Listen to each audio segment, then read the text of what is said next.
Hi everyone, I'm Kelly Phillips. And I'm Christian McCarville. And you're watching Rider Sports Report.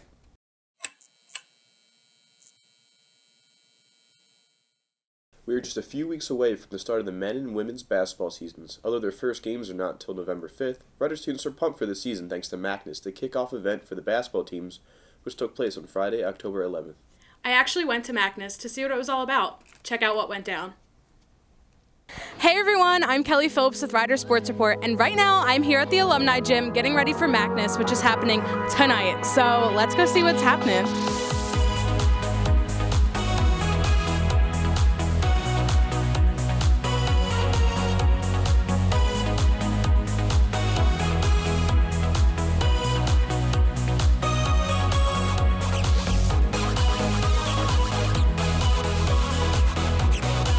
I'm now joined by Karen Torsha. How are you? I'm doing very well. How about yourself? Good, thank you. So for those who are coming tonight and those who have never been to MAACness before, can you tell us what they can expect and what's kind of going to happen tonight? Sure. So we've got a lot of music and fun and just a time to get excited about the basketball season that's starting. But we've got free food. You know, we've got McDonald's and Taco Bell and pizza and ice cream and some giveaways. And we're trying to make MAACness more interactive this year. So we'll have things for the students. There's contests. There's some terrific prizes that we've got tonight. A couple new elements. We've got a 4-on-4 scrimmage where our men's basketball players are playing with some students against each other tonight. So it'll be exciting, and the cheer and dance teams as well. So it's going to be a good time, and I think the students will really enjoy it. Awesome. And free food and prizes are always a way to get people to come out, but it sounds like it's going to be a fun night. How many years has this been going on? This has actually been going on since about 1994. It used to be called Cranberry and White Night back in 1994, and then when we moved to the Metro Atlantic Athletic Conference, or the MAAC, in 1997, we started calling it Midnight MAACness. But we've gradually started to move the timing of it earlier because the teams can practice earlier. They don't have to wait until midnight to touch the basketball. So now we just call it MAACness. Awesome. And what's been your favorite story from MAACness through all these years of you being here? I have to say, we have a little boy, and you'll see him tonight. His name's Liam, and he's 8 years old, and we drafted him a couple years ago through an organization called Team Impact to our men's basketball team. And Liam was super shy when he first used to come out. So 2 years ago, when he was 6, we introduced him with the team, on his own, his name, where he's from, just like he's a member of the team. And so he will be the very last one introduced tonight, and you'll see him, and he'll ham it up there. And it's really interesting and just so great to see him interact with our players, our students. The students here all know Liam, and he gets really excited about it. So that's probably my favorite story of MAACness. That's awesome. We can't wait to see him now. And one last question, what are you most excited for tonight? I think to see what the cheer and dance teams have up their sleeve. You know, they put so much work into this for months leading into it, and I know how hard they work, and they do a really, really good job of, getting the crowd involved and excited about things. So looking forward to seeing them. Great. Well, thanks for joining me, and I can't wait to see what's going to happen tonight. We'll see you later. Let's talk about a new law that has been passed in regards to college athletes. Kelly, can you give us some more information about it? Well, the Fair Pay to Play Act was signed in September by California Governor Gavin Newsom, allowing California's college athletes to be paid for the use of their image, name, and likeness. This will take effect in January of 2023. And although this obviously affects college athletes in California, it also affects us here at Rider. So I'm going to throw it over to Dylan and Tom to tell you more. Thank you, Kelly. I'm Thomas. I'm here with my friend Dylan, and we're going to talk a little more about the California bill. Now, Dylan, first, what is your firm stance on this? Well, I believe student athletes should be able to market themselves based on their name, image, and likeness. I believe that if, say, somebody on the Rider men's soccer team wants to hold a soccer camp, I believe they should be able to do that. Which they should. And make some money off it. If they want to hold an autograph session, they should do that too. If they want to play basketball in a summer league and take prize money, I believe they should be able to do that. However, where it gets fuzzy is when the institution physically writes the check to a player for playing in an athletic contest. I think that's where the NCAA is really drawing the line between amateurism and professionalism, and that's really their big issue with all this. Where is that line and is it being blurred in any way, shape, or form? Yeah, my issue is how do you pay them equally? How would you pay, say, a basketball player to maybe a golf player? How would you give them the same amount of money? Exactly Because they right. don't give them the same amount of revenue. each Exactly sport. right. Both sports generate completely different revenues. That's why March Madness is, the NCAA's biggest moneymaker. You have all of those teams on all the different networks. It's a $1 billion tournament. There are many, many, many millions and even billions of dollars generated just from that tournament alone. But how you pay people equally is an issue too, and that's again where it gets fuzzy too. I spoke with athletic director Don Harnum for my story in the Rider News. He really said only about 30 Division I programs are making a profit. So if you were to start paying student athletes, like physically writing them a check, where is that money coming from? And are they getting money from a revenue that's even existing? Because a lot of people think it's a basketball-centric bill, It's completely which is not the false. case. That's completely false. This bill would affect every sport. If you Every are, NCAA player. yeah. And again, like I said, I believe you should be able to market yourself. Where it gets fuzzy too is, are you marketing yourself as an athlete or are you marketing yourself as a person? Because, I spoke with former rider track star Sarah Gardner, who's a model for 2 modeling agencies. She marketed herself as Sarah Gardner, the person, not Sarah Gardner, the track athlete, and that's why her modeling career was completely stable and completely clean. You know what I mean? Mm-hmm. She did not market herself as Sarah Gardner rider track, but she was offered modeling deals. She told me from my story, she was offered modeling deals by Nike, Under Armour, and Adidas, Which all she of which sadly she had could to turn down. Yes. Because they're marketing, that would be marketing herself as an athlete and a violation of her national letter of intent. And that's the issue here, that we can't give these players a little bit amount of money for some sponsorships that they get just through other companies. Yeah, exactly. I think like you said, they should be able to market themselves and sign an endorsement deal. But also, to be realistic, how many people are really getting that endorsement deal? Harnum also told me that it might further the divide between the major and the mid-major schools. Those types of players are the Zion Williamsons of the world, the Anthony Davises of the world, Kyrie Irvings of the world in college, and everything like that. The Ja Morants, to be more recent and contemporary. You know what I mean? The Cam Reddishes of the world who are signing those deals. R.J. Barrett.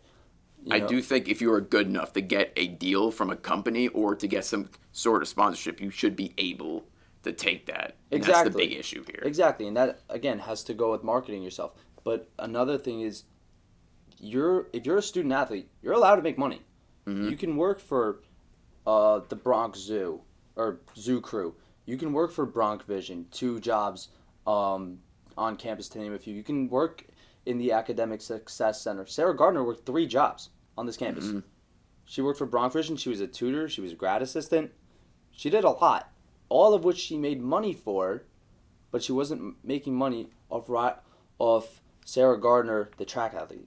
And that's the big issue here. Thank you, Dylan. Back to you guys. Thanks, Dylan and Tom. It was a busy week in Rider Sports, so we have a lot to share with you. Morgan Romano is at it again, being named MAAC Athlete of the Month for September. She has also been named Rookie of the Week for the 7th time this season. The volleyball team hosted Quinnipiac and Fairfield over the weekend. They came out victorious against Quinnipiac with a score of 3-0. Junior Allie Ward and freshman Morgan Romano helped their team with a combined 30 kills. Romano also had a match high of 18 kills against Quinnipiac. Following their win against the Bobcats, the Lady Broncs fell to Fairfield 3-0. The team had a total of 28 kills, 5 blocks, and 52 digs, but just could not pull off a win. Their MAAC record is now 4-4. The men and women's tennis teams both had back-to-back matches this weekend against Siena and Marist. Although the men and women lost both days, sophomore Angelica Garcia won her number 2 singles match to gain the only point for the Broncs at their 6-1 loss against Marist. Both teams now have a 0-4 record in the conference. The men's golf team tied with Canisius to be crowned co-champions of the Matthews Auto Collegiate Invitational, and senior Jake Salone was named MAAC Athlete of the Month for September after putting on a great performance all season. On October 12th, Ryder unveiled the Michael P. Brady Track Building and Pavilion. This comes after the track was renamed the Michael P. Brady track last April. Brady played a crucial role in the success of Rider track and field and cross country when he was the head coach in 1980. He was inducted into the Hall of Fame in 2002 and had a tremendous record as a coach. This includes 5 consecutive New Jersey Collegiate Championships and 2 straight East Coast Conference titles, just to name a few. The field hockey team beat Long Island University 2-1 at their Play for the Cure game, which ended LIU's winning streak. Goals were scored by Tess Van Omeren and Julia Devora. Junior goalkeeper Lena Van Dam made 3 saves to secure the win. We have a special edition for this episode, a new pro sports segment called Shootout. Today, they'll be talking about Stanley Cup picks, so if you're a hockey fan, stick around. Hello and welcome to the first episode of the Shootout. I'm Anthony Corby and I'm joined here today by Elise Spedding, and today we will be talking about our Stanley Cup picks for this coming 2020 Stanley Cup final. So Elise, who do you got? So, for the Eastern Conference, I honestly think that the Flyers are going to pull through. And this is not just a personal opinion. I mean, now they're starting the season with Carter Hart, which is already showing to be an amazing, amazing goaltender and really working for them. I mean, they're 2-0 at the moment. But I really think he's going to help them a lot, especially starting the season. And for the Western, I think that the Blues, the St. Louis Blues, are going to go back up. Last year, they really showed how they came back from when they were more down in the conference. And then they really pulled up and went on to the Stanley Cup and won it. So, yeah, I think they're going to keep going. I gotta go with the Avalanche and the Hurricanes. I mean, the Avalanche have had this coming for a long time. They've essentially been the Winnipeg Jets, except managed to actually complete a rebuild. And then on the Hurricane side, they weren't expected to go anywhere last year, and they went all the way to the third round. They did get swept, but nobody really expected anything out of them in general, and the rebuild is officially ended for them. That one season where they're in that kind of bubble where you can't really touch them because the rebuild is over and they went farther than anybody expected, that's been popped. So they have something to fight for this year. Here's why I don't like the Blues for the West. The Blues are the defending champs, and what the defending champs usually do is have this sort of championship hangover. And the Blues haven't had that yet, but they don't have as much motivation, I would say, as teams like the Avalanche or the Sharks or, any other Western competitor really has. And for the East, the Flyers are still getting over that rebuild. I just don't see them. Maybe they make the playoffs this year, maybe they don't. Anything can happen as long as you get in. I just don't see them taking down powerhouses like Carolina and Tampa Bay and teams like that. Well, you see, with the Flyers last year, after the new goaltender coming in so late in the season, even just with that, even though they were so late, and at that point no one thought they were going to go in the playoffs, they almost did. And from starting at that point, I feel like they should be able to make it to the playoffs. And once you're in the playoffs, you've seen in the past where you can just keep going and, stuff happens. Miracles happen, And for the Blues, I feel like someone has to start somewhere, the defending champs. They have to win once to keep going. And I feel like they really, once they got that taste last year, I think they really, really won it again. And I think they learned a lot last year, which they'll take those tips, those new tricks that they've learned, and bring it to this new season. And I think that they'll definitely make a run for it and most likely probably get into it again. And for your teams, for the Hurricanes and stuff, or especially the Avalanches, how are you sure that they're not going to choke? I know that the Lightnings, that's what happened last year, they were the best, and then they just choked in the playoffs. So how are you sure that they aren't going to do that? Here's the thing for Carolina. They are not the Lightning. They don't have that kind of past experience of choking. I mean, even with last year and losing to the Bruins in 4 games, they don't really have that tendency of being a team that chokes because they were a wild card team last year. nobody even expected them to be playing Boston at all. And the fact that they went all the way to the third round and they just came up short of the Stanley Cup final, that serves as motivation for them.